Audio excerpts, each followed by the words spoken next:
5 News This Morning starts now. Well, the suspect accused of murdering a couple at Devil's Den will go before a judge sooner than expected. Coming up, more on what you can expect ahead of this case.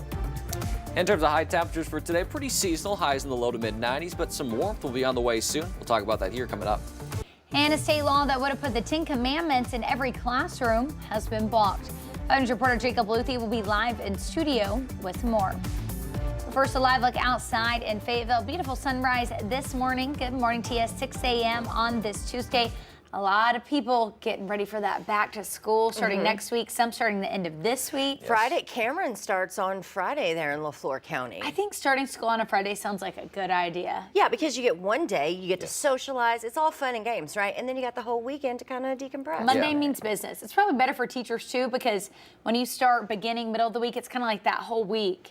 It's hard to get people focused. Yeah. Well, for teachers, though, they're going to have to probably be in the classroom on Monday anyway, right? Preparing the lessons. And I will say, even if we start on Friday, though, the Sunday scaries I would have going back would be horrible. I would want to just get it out of the way, get that first week out of the way. Yeah, really? For sure. That's just me, though. Anyway, well, producers like, come on, Danny, get it going, quit talking. 70 degrees currently in Poto. Dew point is 68. It's a little bit muggy there in Poto. That sun about to rise in the next 10 minutes or so. And again, not too shabby, but a little bit muggy. But again, this morning could definitely be a lot worse. Last week we had dew points in the mid to upper 70s. We're sitting in the upper 60s. We'll definitely take that. In terms of satellite and radar right now, we're seeing again that thin cloud cover, not necessarily being picked up on satellite, but you see these little kind of specks here. Again, that thin cloud cover is a little bit harder to be picked up on, and we're seeing some of that in terms of the river valley. As we head throughout the day today, it's going to be a gorgeous day. High temperatures going to be in the upper 80s, probably most of northwest Arkansas in the low 90s by this afternoon. See some of those puffy cumulus clouds develop as well. For the river valley, we'll be more into the mid 90s, again, pretty similar. Of a little bit of cloud cover to start.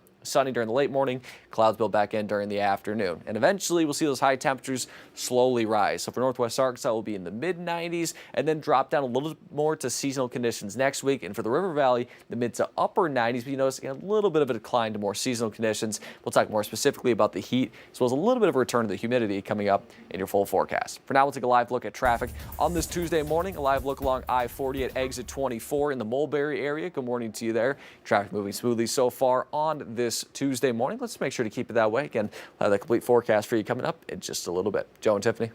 All right, thanks so much for that, Danny. Our top story this morning, a federal judge has temporarily blocked a law that would have required the 10 Commandments to be displayed in every public school across Arkansas. It was set to take effect this morning. 5 News reporter Jacob Luthi joins us with a breakdown of the ruling. Good morning, Jacob. Good morning. In his Monday decision, U.S. District Judge Timothy Brooks opined that Arkansas Act 573 likely violates the plaintiff's free exercise rights. He says that the law requiring 10 Commandments to be placed in public schools across the state is not neutral with respect to religion and is exclusionary of other faiths. Now, Judge Brooks also points to a Supreme Court ruling from 45 years ago that struck down a 10 Commandments law nearly identical to Arkansas Act 573. He says that precedent still applies and called the new Arkansas law, quote, plainly unconstitutional. The preliminary injunction effectively stops the districts from displaying the 10 Commandments until the outcome of the lawsuit. The law would have required the 10 Commandments to be hung in conspicuous places in every elementary and secondary public school classroom and library. The ACLU released this statement yesterday from one of the plaintiffs. It says, quote, Act 573 is a direct infringement of our religious freedom rights, and we're pleased that the court ruled in our favor. It goes on to say that the law conflicts with, quote, our belief that our children should receive their religious instruction at home and within our faith community, not from government officials. And also this just in from Governor Sarah Huckabee Sanders' office. She says, quote, in Arkansas, we do in fact believe that murder is wrong and stealing is bad.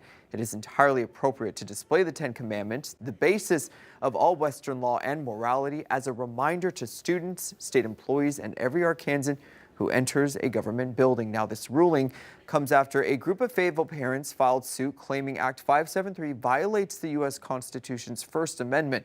4 Arkansas school districts are listed as defendants in the lawsuit: Fayetteville, Springdale, Bentonville, and Siloam Springs. Jacob Luthi, 5 News. Thanks for that, Jacob. Well, the city of Fort Smith says crews have made progress in repairing a damaged water main. However, right now, water conservation measures are still in effect, and community members are asked to limit non-essential water use. This after a water line burst Sunday near Phoenix and Lee Avenue. Fort Smith's Water Utilities Director says aging infrastructure is to blame. He says crews successfully removed the burst pipe, then turned their focus to repairing the receiving pipe. And happening today, a tradition returns to Northwest Arkansas, the Tawny Town Grape Festival. The carnival starts today and lasts through Saturday. Grape stomps will be today and Wednesday, and the famous spaghetti dinners start on Thursday. You can also check out live entertainment, bingo, and an arts and crafts fair. Well, Fort Smith is tackling homelessness with a new housing project. The Community Rescue Mission broke ground Monday for the Miller Cottages expansion, which will add 6 new units to local transitional housing. The project aims to provide shelter for families in crisis who are seeking stability. Now, officials say that the project is fully funded, allowing for low rent and utilities prices. The rent will be capped, the utilities will be capped. So it really provides just that first step past not having to pay anything right now other than any other bills that they may have, like car or court fees. The project includes 3 duplexes and a 3-bedroom unit. The Community Rescue Mission expects the units to be completed in about 10 months. Well, the arraignment for the suspect in the double homicide at Devil's Den State Park, Andrew McGann, has been moved up from August 25th to the 14th. The judge's order on this states that the court found good cause exists to reset this arraignment. The new hearing is set for 8 a.m. there at the Washington County Detention Center. McGann will face 2 charges of capital murder and enter his plea. And Travis Posey, the man who shot and killed 4 people and injured several others at a grocery store in Fordyce, Arkansas, has been sentenced to life in prison. Posey walked into the Mount Butcher grocery store in Fordyce armed with a 12-gauge shotgun. He received 4 life terms without parole and 11 terms of 20 years. The prosecutor says that this is the outcome the 4 families who lost loved ones wanted. 15 people gave an impact statement during the sentencing, including Casey Harbor, who was working the cash register. She says she would have rather seen the death penalty. I would have fought to my dying breath if they'd have let us. But the families that are happy with how this turned out, I am happy for them. Posey will now be transferred to the Arkansas Department of Corrections to begin his sentence. Well, this morning, dozens of Texas Democrats remain in blue states after Governor Greg Abbott ordered to have them arrested. They fled over the weekend to stop a vote on redistricting that would allow the GOP to pick up more seats in the House of Representatives. CBS News' Jared Hill has more. There will be consequences. After more than 50 Democratic lawmakers fled Texas, the state's governor, Greg Abbott, now says he's ordered state police to arrest them, and he has directed Texas Rangers to open an investigation, claiming some of them may have accepted bribes to leave. This after the absent Democrats broke quorum, slamming the brakes on GOP-led efforts backed by President Trump to redraw the state's congressional maps in order to pick up 5 congressional seats. You don't get to change the rules and say, I'm going to redraw these districts because I want to make sure that I stay in power. Texas Republican lawmakers say the tactic will delay but not derail their work. Whether it's tomorrow or next week, the House will complete its required duties. The Texas House also approved civil arrest warrants for the dozens of Democrats who fled, though Texas law enforcement do not have jurisdiction outside of the state to force their return. Meanwhile, some Democratic governors, like California's Gavin Newsom, say they're working to redraw their state's maps should Texas follow through. We're going to fight fire with fire. The slowdown in the Texas legislature has also stalled relief bills for communities hit hard by last month's deadly floods. It don't matter if they're Democrat or Republican. Come together. Flood victims are urging lawmakers to put people before party politics. Jared Hill, CBS News. Well, the current Texas special legislative session is slated to end in 2 weeks. In other news this morning, the U.S. government will soon stop sending out paper checks for federal payment. That's including Social Security benefits,